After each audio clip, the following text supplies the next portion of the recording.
Welcome to this week's edition of the Butler Beat. I'm Ashley Davis. And I'm Mallory Winters. The average temperature in Indiana during March is around 40 degrees. However, this spring has been unusually warm. Butler Beat's Ari Castle caught up with a few students to find out how they are taking advantage of the sunshine. Butler in March, 80 degrees and sunny. When students left for break, they could be seen wearing coats and sweatpants. Now, shorts and t-shirts are the proper attire. The sun has come out in full force, and the campus has changed. The flowers are beginning to bloom, cars have been replaced by skateboards, and students are out and about playing campus golf. But here at Sig Chi, they are taking things a little farther. They set up a giant slip and slide out on their lawn. Well, it's March outside, and you know we're hitting the 80s this week, which is pretty exciting. We like to come outside, play a little music. We've got some athletes in the house. We've also got some guys that like to sit around and just be outside and enjoy the weather. We brought out the slip and slide, as you can see. Even though this past winter was unseasonably warm, students were shocked to come back to see this kind of weather on Butler University. Last night, it was probably over 70. I was walking around t-shirt and shorts, and even when it's warm in the day, sometimes it still gets cold at night here, but it was great to be warm all day. In fact, it was so warm, Resco had to turn up their air conditioning to the highest level just to keep the building cool. How unusual is this heat wave? I'll put it to you this way. A couple weeks ago in Indianapolis, the average temperature was around 45 degrees. So whether students are playing basketball, riding bikes, or just hanging out in the mall, it's clear that they're taking advantage of this heat wave. And so will I. For the Butler Beat, I'm Ari Castle. Means more than just swimsuits and shades for Butler University seniors. Spring means that their college careers are coming to a close. I stopped by the Riley Room to check on the busy seniors. Ready or not, here it comes. Spring break is over, and Butler seniors are really feeling the pull of graduation. The grad finale is the best chance to catch seniors before that senioritis really takes hold. Put on by Student Affairs, the grad finale allows seniors to get ready for commencement. There are several steps that must be taken, and the finale brings them all to one convenient place. Judith Sabula from the Center for Faith and Vocation says the finale simplifies the graduation process. I love the fact that they come in and they get everything done all at once, so they can get their tickets, they can get information about the senior gift, they can get their cap and gown, they can find out about a class ring, they can do it all in one place. And again, because I've seen so many students stressed out, I think it's another gift that the university gives Butler students. Present at the finale were representatives from registration, alumni programs, class gifts, even cap and gown and class ring purchasing. Sabula was representing Interfaith Baccalaureate. She says it is a memorable ceremony for everyone. But baccalaureate is a religious service, always held during commencement week. And here at Butler, we do it in an inclusive way. So people of all sorts of different religious backgrounds, or even people who are spiritual and not religious, can be part of marking graduation as a special time, as a sacred time, as a turning point in your life. Internship and Career Services also had a station, allowing seniors to register their information. Manager of Employer Development, Julie Schrader, explains the resources graduating seniors have. We offer all of our services for alumni, so resume critiques, mock interviews, job search help, networking, guidance, one-on-one counseling. We can help connect them with employers who are here in the state or outside of the state, so we just encourage alumni to come back to our office and take advantage of those resources. Senior Alyssa Garfinkel says she can now look forward to the excitement the next few weeks bring. I think it's just exciting, to know that you've worked 4 years, and I'm just excited to kind of be with all my friends our last time together, and then just kind of think about everywhere where all we're going, our separate ways. With resources like the grad finale, seniors will no doubt look upon their time at Butler fondly. They will also be prepared for anything life brings. For the Butler Beat, I'm Mallory Winters. Butler's senior theater majors are preparing for their final production and working on their senior projects to finish out the year. Students are able to choose to do an internship, direct a show, or do an independent study for their final project. Butler senior Leslie Lang says she thinks Butler's theater department gives students many unique opportunities. The theater department is really great because it's a BA program instead of a BFA, so that means you get a wider range of experience. You get to sort of dabble in everything and explore things that you normally wouldn't explore at a conservatory style school. Lang says most students will move to big cities after graduation to get auditions and find work. Butler's final production will be in Lilly Hall the 2nd and 3rd weeks of April. The Butler softball team is hitting the road following a weekend homestand. Butler reporter Becca Bornhorst got the inside scoop on how the season is going so far for the Bulldogs. The Butler softball team heads to Eastern Illinois tomorrow to take on the Panthers in a doubleheader. Last Monday, the Dogs opened up their first home series this season and unfortunately came up short against IPFW. Beautiful day for a home opener.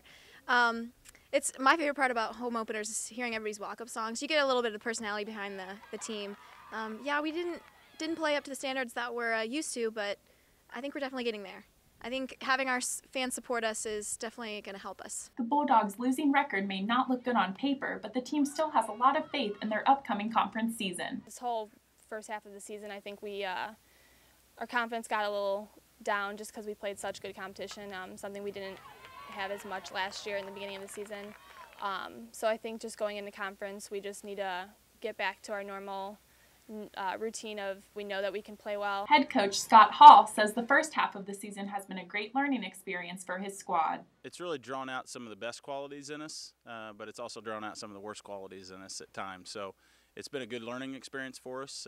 It's really shown us some weaknesses that we could really improve on in practice, but it's also kind of resolved us a little bit to come together as a team, play better as a team rather than relying on one or two people to get us wins. After Tuesday's games, the girls will head north to play at Michigan State on Thursday. For the Butler Beat, I'm Becca Bornhorst. While the softball team is in the midst of its season, the Butler football team is getting back in playing shape as spring practice begins. Reporter Matt Schumacher took an inside look at how the team is preparing for next season. After 5 long months of weight training, conditioning, and film study, Butler football is finally back on the field. There's much uncertainty coming into spring practice as the Dogs lose 30 seniors from last year's squad. In particular, the offensive line will undergo significant changes after losing 2 seniors, including all-conference tackle Pete Mattingly. Sophomore offensive lineman Greg Ambrose says spring practice is especially important for the O-line core this season. We really want to build a cohesive unit, you know. Offensive line is probably the most unique position on the football field because it's 5 guys trying to accomplish one goal, and those 5 guys have to work in such synchrony that it's just kind of, people don't really understand. Perhaps the biggest question mark is at the quarterback position with the departure of all-conference QB Andrew Huck. Wade Markley, Tom Judge, and Illinois State transfer Matt Lancaster will all be competing for the starting job. The Dogs also lose Butler's all-time leading pass receiver, Zach Watkins. In all, the team must replace 9 all-conference performers from last season. Ambrose says the team isn't concerned, though, and that embracing change is just part of the game. Well, that's a great thing about football. You always have to change and adapt to things with anything in life, you know. It's just another roadblock, and you just got to get used to it and get past it. Sophomore safety Jamie Safransky echoes his teammate and says the squad appreciates the preciousness of spring practice. It's really only 11 practices, and that's all you get is 11 opportunities before summer camp comes. We're really talking about seizing the moment, taking advantage of every opportunity you get, and just working hard every day. The Dogs conclude spring practice with their annual Blue-White Spring Game on April 28th at the Bowl. For the Butler Beat, I'm Matt Schumacher. Mike Keller hasn't officially been sworn in as SGA president, but he's already hard at work putting together his executive team for next year. Brooke Lewis has the story. With the new SGA term beginning, positions are being filled with outstanding students. Assembly met and voted in Junior Derek Friedrich as the new VP of Finance and Junior Scott Nemeth as the new VP of Administration. The two will work together alongside President Mike Keller to accomplish goals set by Assembly. Students also discussed issues that they believe need to be addressed on campus. First, an increase in soft space for students to have access to is wanted. Students also wish that there were more dining options on campus. As of now, Atherton, the residential college, and C Club are the only ones available. The final issue is making Butler a greener campus overall. The newly elected board has a busy year ahead of them and plans on starting immediately. For the Butler Beat, I'm Brooke Lewis. Just like Butler's student government, Jay Schaefer of the Tiny Tumbleweed House Corporation is looking to make a difference. Schaefer may build tiny houses, but his impact has hardly been small. Reporter Mary Algier has the story. As students were walking to class last Monday, they were caught off guard with the sight of this tiny log cabin. The log cabin behind me isn't a home for Canadian lumberjacks. It's part of what's known as the tiny house movement. The house was designed by the owner of Tumbleweed Tiny House Company, Jay Schaefer. Schaefer spoke Tuesday in Robertson Hall about the movement. The average American house is about 2,300 square feet. It emits about 18 tons worth of greenhouse gases per year. Puts about 7 tons worth of construction waste into the local landfill, and consumes about a quarter acre in woodland in its production. English professor Anna Spira is a longtime friend of Schaefer and doesn't find the movement quite so crazy. I came to the U.S. in 2000 to work on my PhD, and when I first moved here, I was just surprised to see how large the houses were. I always thought, oh, that must be several generations living in one, you know, at least one big family. During the talk put on by Butler's Earth Project, Schaefer said he is constantly faced with questions about living so simply.